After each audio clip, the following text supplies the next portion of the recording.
चलिए फ्रेंड्स, यदि आप लोग भी 2026 में ग्रुप डी का फॉर्म अप्लाई करने वाले हैं तो इस जानकारी को आप लोग जरूर देखें, ठीक है। इस वीडियो के बाद आपको बहुत सारी जानकारी मिल जाएगी कि डॉक्यूमेंट में आपको क्या क्या होने चाहिए, आपको जो भी पोस्ट है और जो भी सिलेबस है। तो चलिए हम लोग एक नज़र डालते हैं। सबसे पहले हम लोग देखते हैं कि जो भी पोस्ट का नाम है उस पोस्ट को हम लोग लेवल 1 के नाम से भी जानते हैं, आप लोग सभी को पता होगा, ठीक है।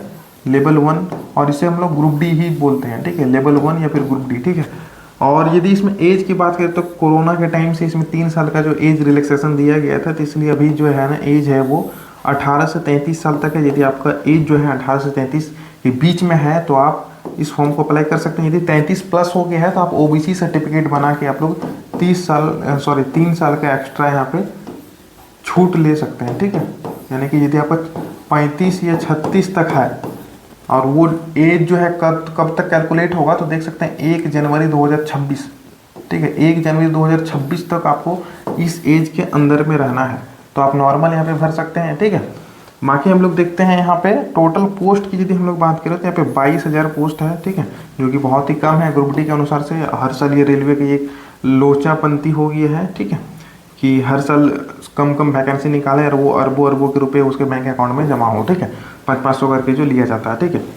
और उनसे जो भी इंटरेस्ट बनता है वो सैलरी में चल जाता है इन्हीं लोगों के, ठीक है। अब देखिए इसमें ऑनलाइन एप्लीकेशन का जो डेट है, ठीक है, वो है 31 जनवरी 2026 से एप्लीकेशन स्टार्ट होगा। पहले का जो ये डेट था वो 21 जनवरी था, लेकिन इसको रिवाइज डेट करके फिर यहाँ पे 31 जनवरी किया गया, ठीक है। क्लोज डेट जो है ये काफ़ी अच्छा खासा टाइम दिया गया है इसमें, जैसे कि देख सकते हैं सिर्फ फॉर्म ही भरा जाएगा। इसमें टाइम जो आपको पता है रेलवे की पंचवर्षीय योजना हो चुका है, ठीक है, तो उस टाइप से इसमें टाइम कितना दिया गया, 2 मंथ यहाँ पे टाइम दिया गया है, ठीक है। 1 मंथ यहाँ पे इनफ होता था, लेकिन यहाँ पे 2 मंथ दिया गया है, 2 मार्च 2026 तक का, ठीक है। ये क्लोज टाइम हो गया। इसके बाद हम लोग यदि बात करें यहाँ पे सिलेक्शन प्रोसेस में, हम लोग सबसे मेन इंपॉर्टेंट क्या है, सबसे पहला जो स्टेप्स होता है वो CBT, जिसको हम लोग कंप्यूटर बेस्ड टेस्ट भी बोलते हैं, इसका फुल फॉर्म, यानी कि जो भी कंप्यूटर में एग्जाम होता है 100 मार्क्स का जो एग्जाम होता है ना, अब कौन से सब्जेक्ट में कितना मार्क्स होता है वो भी हम लोग यहाँ पे डिस्कस करने वाले हैं आगे पे, ठीक है। दूसरा है यहाँ पे PET। यदि आप लोग फिजिकल कंप्यूटर बेस्ड टेस्ट में यदि आप लोग क्वालिफाई करते हैं तो आपको PET में बुलाया जाता है, ठीक है, उसका रिजल्ट निकाला जाता है। जैसे भी यहाँ पे रिजल्ट, यदि आपको एडमिट कार्ड PET के लिए आप क्वालिफाई करेंगे, PET को हम लोग फिजिकल एफिशिएंसी टेस्ट के नाम से भी जानते हैं, इसका फुल फॉर्म हो गया, शॉर्ट में हम लोग PET बोलते हैं, ठीक है। यदि PET भी आप लोग क्वालिफाई कर सकते हैं, जो दौड़ होता है ना इसमें, ठीक है, यदि आप लोग रनिंग भी यहाँ पे क्वालिफाई कर लेते हैं तो आपको यहाँ पे DV के लिए बुलाया जाता है, DV जिसमें डॉक्यूमेंट वेरिफिकेशन।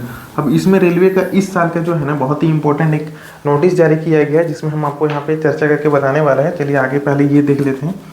यदि DV भी आपका क्लियर हो जाता है तो फिर साथ ही साथ, ठीक है, यानी कि PET जैसे क्लियर होगा ना, ये DV और मेडिकल टेस्ट आपको एक ही साथ कराता है, ठीक है। एक बार DV करा लेगा, उसके बाद मेडिकल टेस्ट करा लेगा, फिर फाइनल यहाँ पे मेरिट लिस्ट जारी कर देगा। यदि आपका मेरिट में लिस्ट है तो फिर आपको ज्वाइनिंग लिस्ट भेज दिया जाएगा, ठीक है।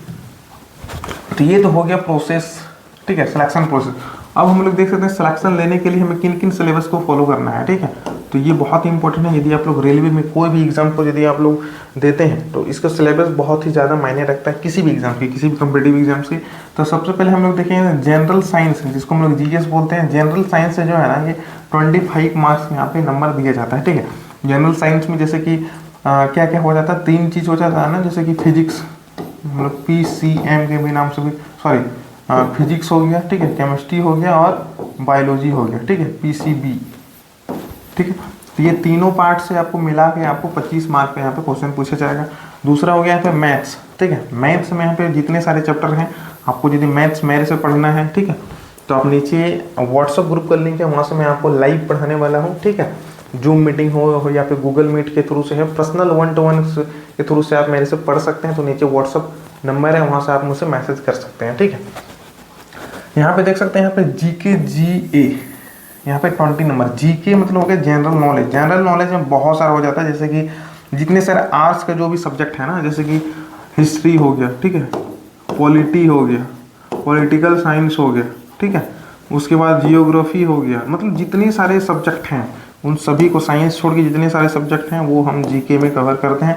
जनरल अफेयर्स, ठीक है, यानी कि इसमें हम लोग जनरल इंटेलिजेंस भी बोलते हैं, जो कि करंट अफेयर होता है। और अभी का जो टाइम है ना, यानी कि रेलवे 2025 में जो एग्ज़ाम हुआ, ठीक है, 2025 वाला जो एग्ज़ाम हुआ, यानी कि 24 वाला का जो भी वैकेंसी निकला था, वो 25 में जो एग्ज़ाम हुआ उसमें क्या हुआ था ना कि जीके छोड़ के सिर्फ यहाँ पे जनरल अवेयरनेस का ही क्वेश्चन दिया गया, यानी कि करंट अफेयर्स का ही क्वेश्चन यहाँ पे पूछा गया था। ये थोड़ा काफ़ी हार्ड यहाँ पे हो गया था, बच्चों का यहाँ पे कहना था, ठीक है। उसके बाद हम लोग यहाँ पे रीजनिंग का जो है ना, ये क्वेश्चन यहाँ पे थोड़ा सा यहाँ पे भारी है, यानी कि यहाँ पे रीजनिंग यदि आपका अच्छा है तो आप यहाँ पे 30 नंबर के यहाँ पे खेल कर सकते हैं, ठीक है।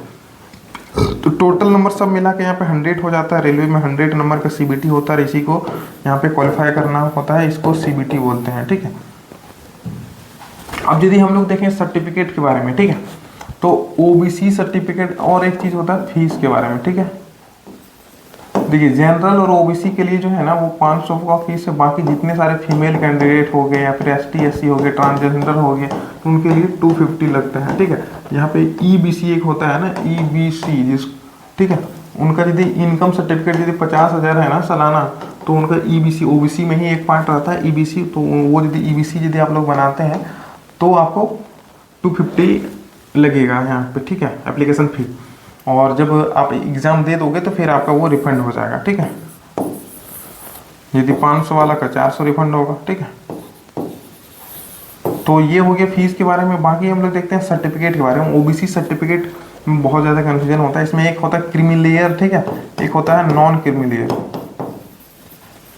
ठीक है।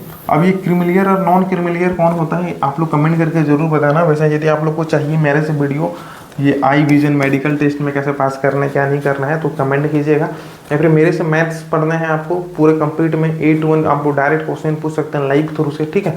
तो नीचे व्हाट्सअप लिंक है, वहाँ से आप डायरेक्ट मेरे से मैसेज कर सकते हैं, ठीक है। तो फिलहाल इस वीडियो में इतना ही है। नेक्स्ट जो भी नोटिफिकेशन निकलेगा, फुल नोटिफिकेशन अभी जारी नहीं किया गया, शॉर्ट नोटिफिकेशन दिया गया है, तो वीडियो को लाइक और चैनल को सब्सक्राइब जरूर कीजिएगा।